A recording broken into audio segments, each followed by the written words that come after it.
All right, so we're going to talk about the second of 3 fourth-round picks Minnesota had today. Well, 3 fourth-rounders out of what ended up being 15 total draft picks out of this thing.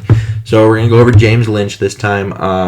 He's 6'4", 289, 31-inch arms, almost 10-inch hands, 5.01 40, 23 bench, 29 in the vertical jump, 111 inches in the broad, a 7.39 3-cone, and a 4.39 in the 20-yard shuttle. So, I think with his hand technique, he tends to be pretty savvy prior to his first contact. Sometimes he'll cross-chop or rip or kind of dunk under punches to avoid the contact. I think his lack of length will kind of spring up as he's looking to kind of stack in the run game, and he'll get, stuck on blocks without extension, like the extension skills to really clear his chest and gain the space to disengage and just flow right to the ball carriers. I think his motor runs, and it runs hot. He's a blue-collar player that will just be a great change of pace on obvious passing situations if needed.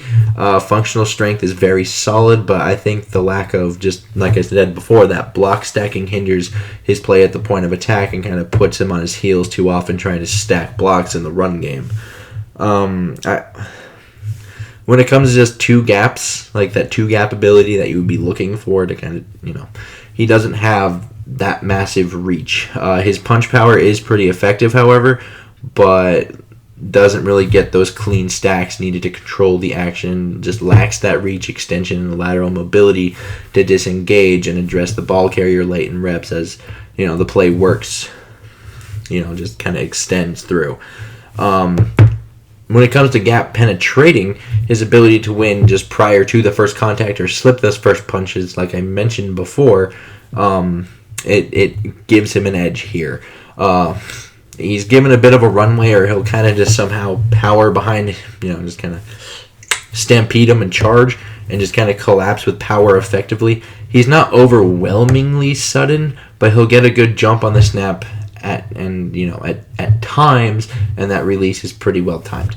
So his normal tackling things, when you're looking at that, I think his wingspan is a little problematic. He's had a bunch of plays that's kind of slipped right under his nose and just right through the fingers in the backfield, just because he doesn't have a big influence on the outside of his body. He's made a lot of challenges just to attack the football, and you can kind of look at the Oklahoma game for all of that. He did that quite a bit there, and he has a dense frame to just stonewall just in head-on collisions. Flexibility is an interesting one with this one because, tilt throughout the outside rush angles isn't going to inspire that greatly. He's pretty vertical as it turns corners and has taken wins just by collapsing the edge with power, and a nifty little slip move just to duck under punches again, but it's more of a fold than a true bend or tilt through his entire frame to accelerate through the corner, which is an interesting way to do it. I haven't seen that very often, so I found that kind of an interesting thing that he did do. His pass rush counters, he kind of wins in a good number of ways here. He wins with rolling power, surface reduction just of the inside shoulder, a rip and dip, and he's even won around the edge at times. But with that said, surface reduction and the rip and dip are where he can translate to the next level, but his lack of just explosiveness hinders him a little bit. And speaking about that explosiveness, he doesn't have an overwhelming burst to him. So he's not going to find himself, kind of hip to hip quickly into reps. And if you're looking for that like stereotypical 3-tech, I didn't know if this was necessarily it. I thought maybe we could see more of a, like when I was looking at him before the draft, I thought maybe more of a 5-tech or a base end in almost that multiple kind of style of defense, kind of like what New England does up there all the time. He could be a base 5-tech in that, I thought, and I thought that was kind of the ideal thing for him to be into. His short area quickness isn't a standout thing. I like his effort level and just persistence to run and feet through the gap. And he does gain extra push just by, persisting and just that motor going. And then, persisting with that penetration, even if he's kind of caught man on man, you got a hat on a hat, he doesn't really care. He's just going to try to go through him anyway, even if he's there. So, and his cross-face ability is best if just given a few steps to build some momentum. And then with players like this versatility part is usually the last. And I think we could see more of a scheme-specific thing where he could be a starter, I thought.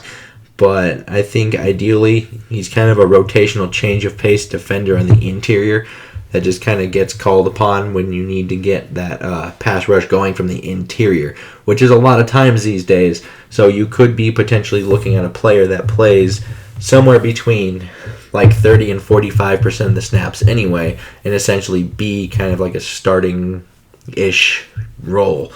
But I just don't think he's a good enough run defender right now to be a every down player. But the way I would see Minnesota using him is kind of using him in that 3-tech spot, or maybe Michael Pierce will come off in more passing situations where you're looking at 3rd and long, 3rd and 14, 3rd and 12, things like that. You could look at him come off, he shifts over, and maybe they put someone else on the interior. So I go Denigbo and put someone else on the edge, whether that's, a guy like Barr or not, I don't know. But I think he's a very similar player to Matt Ioannidis in terms of his ceiling, which is not bad if you can get him here. And I think we just got to work on stacking and shedding those blocks, so maybe he can become a every down player. But I'd like to know what you guys think about Lynch in the comments below. Like and subscribing, always helpful. And until next time, I bid y'all